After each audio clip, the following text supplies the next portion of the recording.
Assalamualaikum warahmatullahi wabarakatuh.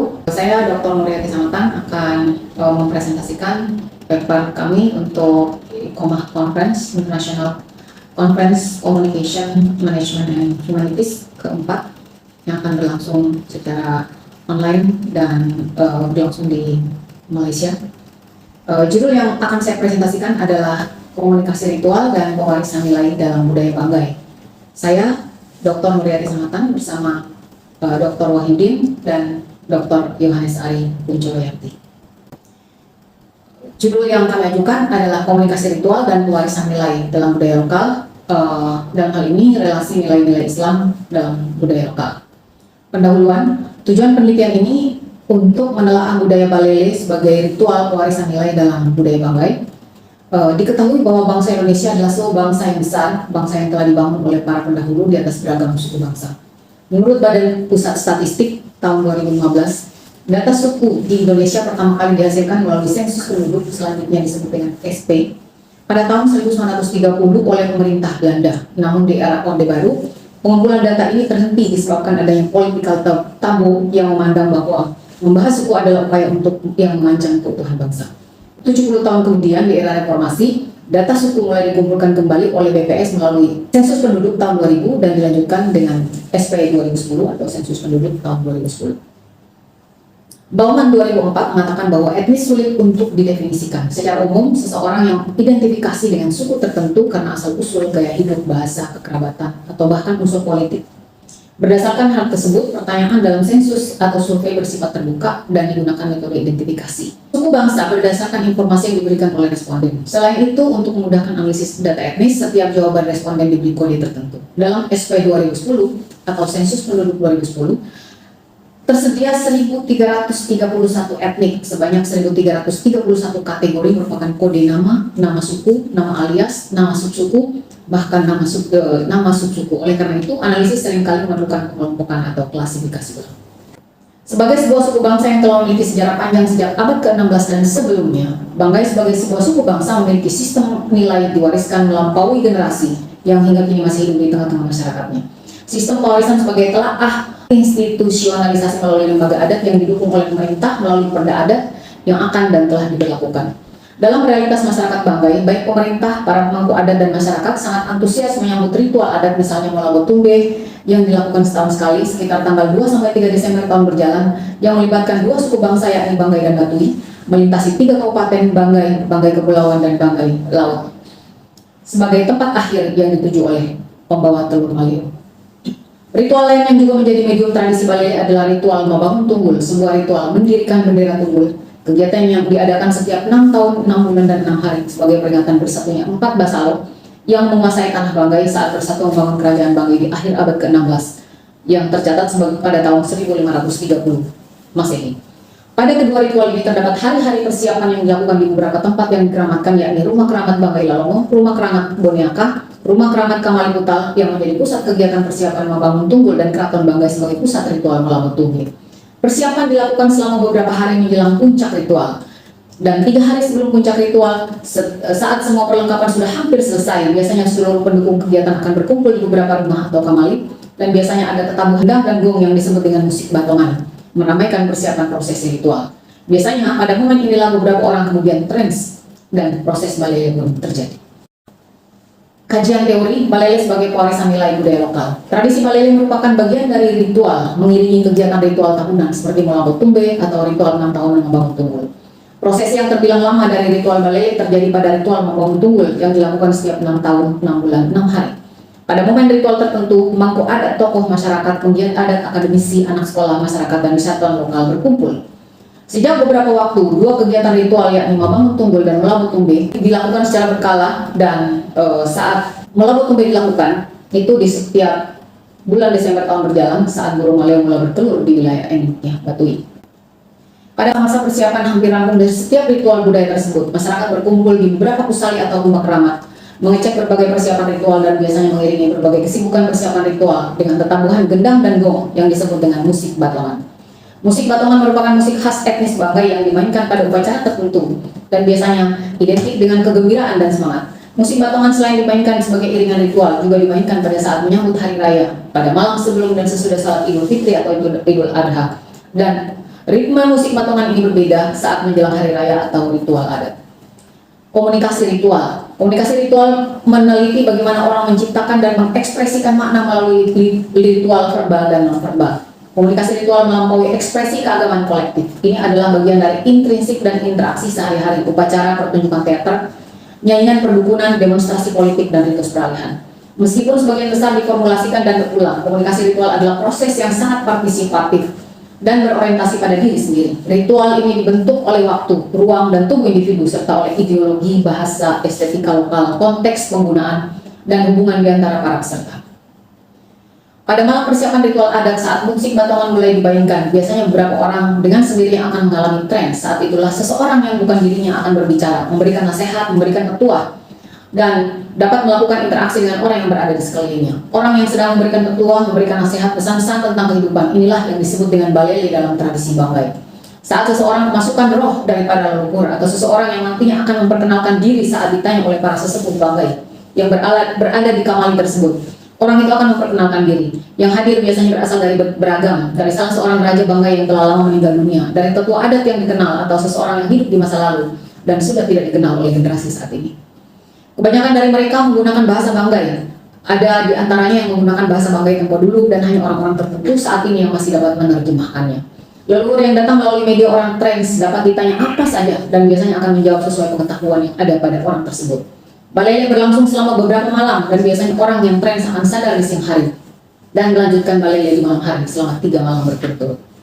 Orang tersebut akan terjaga selama semalam suntuk, tidak tidur, tidak makan, dan tidak mengantuk serta tidak lelah. Keunikan dari tradisi ini adalah masyarakat Banggai sangat yakin dengan apa yang dikemukakan oleh orang-orang yang sedang trans tersebut, dan menjadikan media oleh leluhur Banggai untuk hadir berada di tengah-tengah keturunannya atau masyarakatnya saat ini, dan memberikan pesan-pesan tentang hari akhir, menjaga negeri dan anak cucu, hidup berdampingan secara damai, dan kemakmuran Banggai. Balele juga dijadikan medium untuk menanyakan tentang sejarah Banggai. Misalnya mereka menanyakan tentang keberadaan makam Adi Cokro yang belum diketahui hingga saat ini. Informasi yang didapatkan adalah bahwa Adi Cokro pada abad ke-16 wafat dan dimakamkan di Cirebon, dan informasi tersebut dianggap sebagai sumber informasi yang dipercaya, walau masih perlu penelitian ilmiah. Internalisasi nilai-nilai Islam dalam budaya lokal. Proses internalisasi nilai-nilai Islam dalam budaya lokal telah dilakukan selama proses Islamisasi berlangsung di berbagai wilayah di dunia termasuk Indonesia. Di Indonesia sendiri, Islam telah masuk melalui jalur perdagangan dan juga dakwah, diduga sejak awal keberadaan Islam, yakni pada abad ke-7 Masehi. Islam telah terinstitusi melalui berbagai kerajaan Islam di Nusantara sejak abad ke-13, sementara di Banggai, menurut situs yang berada di Lelantang Kabupaten Banggai Kepulauan, pada batu nisan makam Imam Syahban tertera keberadaan Islam pada 168 Hijriah atau sekitar tahun 792 Masehi, yang berarti pada abad ke-8 Masehi. Dugaan kuat jalur yang digunakan oleh Imam Syahban adalah jalur rempah-rempah, yang hingga kini masih menjadi perdebatan. Dalam Islam, keberadaan budaya lokal menjadi bagian dari hukum Islam yang disebut dengan urf. Urf adalah merupakan istilah Islam yang dimaknai sebagai adat kebiasaan yang diwariskan secara turun-temurun dari generasi ke generasi.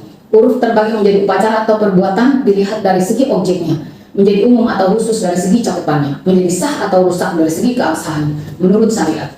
Para ulama usul fikih bersepakat bahwa adat atau urf yang sah ialah yang tidak bertentangan dengan syariat.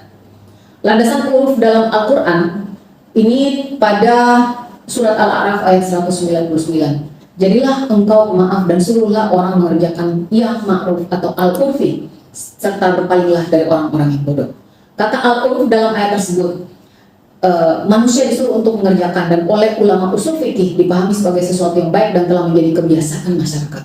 Berdasarkan itu, maka ayat tersebut dipahami sebagai perintah untuk mengerjakan sesuatu yang telah dianggap baik sehingga telah menjadi tradisi dalam suatu masyarakat. Kata-kata al-ma'ruf artinya sesuatu yang diakui baik oleh hati. Ayat di atas tidak diragukan lagi bahwa seruan ini didasarkan pada pertimbangan kebiasaan yang baik pada umat dan hal yang menurut kesepakatan mereka berguna bagi kemaslahatan mereka. Kata al-ma'ruf adalah kata umum yang mencakup setiap hal yang diakui.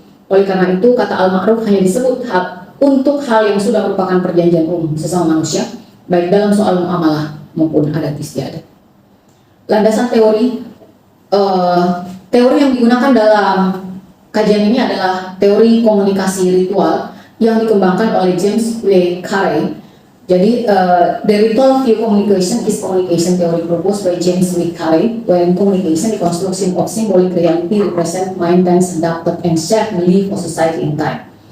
In short, the ritual view concept communication is process that enable and acts societal transformation. Carey defined the ritual view particularly in the term of shared participation, association, and fellowship. In addition, Carey acknowledgement that commonness, communion, and community naturally corresponded with the ritual view. In a similar way, the term ritual holds religious connotation. For Carey, this connotation to help to emphasize the concept of shared belief and ceremony that are fundamental to ritual view. In contrast to the ritual view, James W. Carey represents what they consider and the more commonly recognized transmission view of the communication. In the transmission view, this dissemination of information constitutes the primary goals. James W. Carey defined the transmission view in terms of imparting, sending, transmitting, and giving information to others. In the transmission view, information is disseminated across geography largely for the purpose of control. To support this idea, James W. Carey refers to messaging system of ancient Egypt where transportation and communication were inseparably linked and serves as method of control. Kemudian kita masuk pada hasil dan diskusi bahwa proses komunikasi ritual dalam tradisi Balele. Tradisi Balele sebagai bagian dari kearifan lokal suku bangsa Bangka yang memiliki nilai bagi komunitas budaya sebagai bagian dari pewarisan nilai-nilai. Proses transisi yang terjadi pada orang yang menjadi medium Balele diyakini telah dipilih oleh para leluhur untuk menyampaikan informasi kepada masyarakat Bangka secara keseluruhan untuk hidup dalam harmoni dan agar nilai-nilai budaya tetap terjaga. Melalui kajian komunikasi ritual Carey, fokus dari komunikasi ritual berasal dari individu yang menerima informasi dan juga sebagai medium akan kehadiran leluhur atau para leluhur. Kehadiran mereka terjadi pada saat orang trans dan jadilah individu sebagai medium. Proses transformasi nilai melalui medium orang yang sedang trans yang disebut sebagai balele, kemudian diteruskan kepada masyarakat baik yang hadir pada kegiatan tersebut maupun yang tidak hadir. Informasi dan pewarisan nilai tersebut hingga saat ini tetap hidup di tengah-tengah masyarakat Banggai karena masyarakat masih yakin akan keberadaan informasi tersebut. Masyarakat juga sangat percaya akan informasi tersebut sebagai proses pembelajaran tentang kehidupan ke depan. Untuk tetap menjaga budaya Banggai, menghidupkan di tengah-tengah masyarakat Banggai, dan memeliharanya. Masyarakat Banggai yang mewarisi Kesultanan Banggai, mengadaptasi nilai-nilai yang berasal dari kebiasaan masa lampau perlu dikaitkan dengan ajaran Islam sebagai fondasi dari keberadaan Kesultanan Banggai. Ulama sepakat bahwa tidak semua urf bisa dijadikan landasan dalam hukum Islam. Urf yang dapat diterima ada 5 syaratnya. Jadi yang pertama adalah tidak bertentangan dengan syariah, tidak menyebabkan kemafsadatan dan tidak menghilangkan kemaslahatan, telah berlaku umum di kalangan kaum muslim, tidak berlaku dalam ibadah mahdoh. Uruf tersebut sudah masyarakat saat akan ditetapkan sebagai salah satu patokan hukum. Masuk ke penutup, Balele adalah sebagian dari ritual pewarisan nilai budaya masyarakat Banggai yang hingga kini masih hidup di tengah-tengah masyarakat. Sebagai bagian dari pewarisan nilai berbasis budaya lokal, tentunya beragam tafsir akan hadir jika proses ini dimaknai oleh masyarakat di luar komunitas masyarakat adat Banggai. Sebagai bagian dari pewarisan nilai dalam bingkai ajaran Islam, sepanjang nilai tersebut memenuhi kriteria kaidah hukum fikih, maka sistem pewarisan Balele dapat diterima sebagai bagian dari kebenaran paling tidak oleh masyarakat Banggai. Terima kasih kepada Kemenristek BRIN untuk dana multi-years sejak 2021, 2022, dan 2023 saat ini. Demikian presentasi kami. Terima kasih. Assalamualaikum warahmatullahi wabarakatuh.